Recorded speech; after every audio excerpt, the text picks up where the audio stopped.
a lot of your posts you've made lately are, discussing certain things like aggressive looking play, right, and stuff like that, and understanding what you're watching with the dog. And you've used, I think, Sage as an example in a lot of the posts that I'm referring to.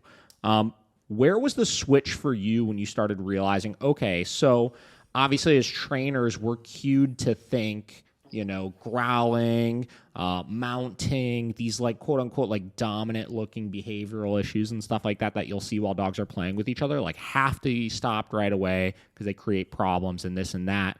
Where was your switch in starting to like understand that stuff a little bit better and not being so like concerned about it?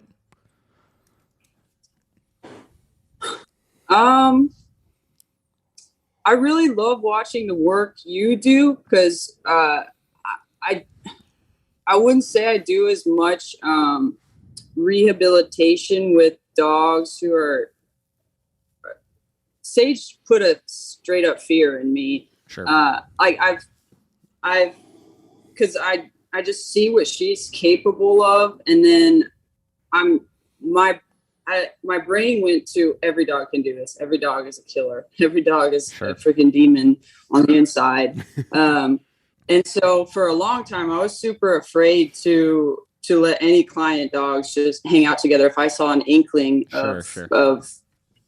and I've definitely eased up on it. I think it's so cool what you do because, long story short, I guess I don't have the balls for it.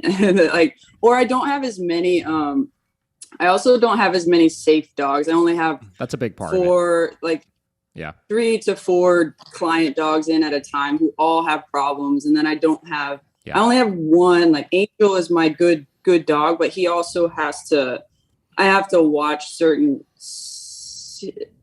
it's not just always he's perfect for it. Mm-hmm. I use him a lot, but when did I guess, I don't know, along with Sage putting a fear in me of just knowing what could happen, what could potentially happen in the end of it all.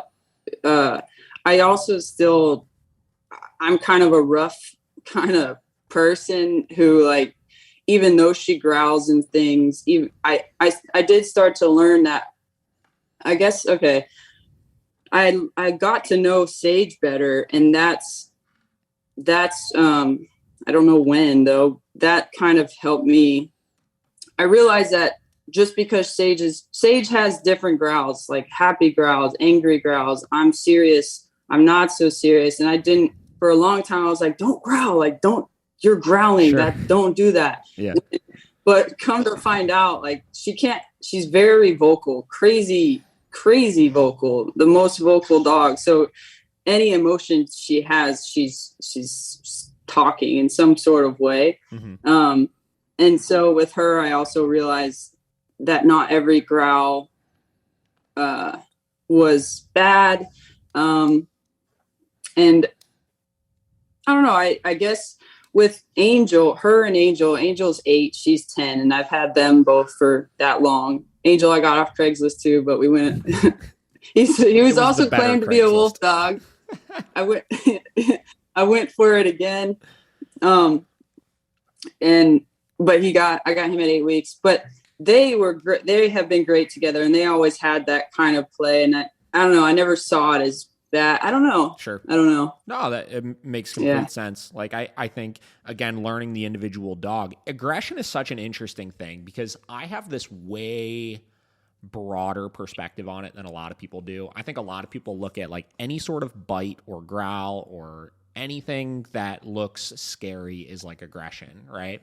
And I've always defined aggression as like intent to actually do harm. And I think in like 99.9% of situations, it's not that, right? Now we can get into the debate of like, well, if a dog still bites somebody and injures somebody, is that still aggression? Or if a dog still bites another dog or kind of looks like they're going after him, is it aggression? Like, I don't know. But because I have that looser perspective on it, and like I really only look at those like really serious, like dog is attacking with intent to hurt this thing or this person or something like that, I started looking at all of the rest of the displays of quote unquote aggression and just realizing that they're just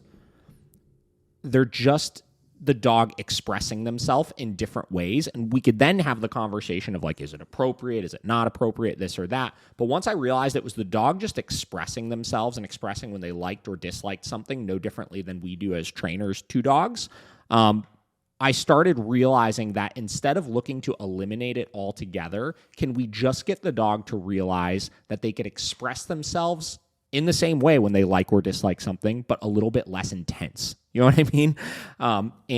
The conversation about having like neutral dogs to do it with is so essential. Like the only reason why I'm able to do it in a lot of cases is because we have so many dogs at our disposal. Because even like when I first started getting into it, Vera, my pitty, was like my neutral dog that I used for all sorts of socialization and stuff like that. And I used her for every single lesson that I did, right? Like socialization all the time, right?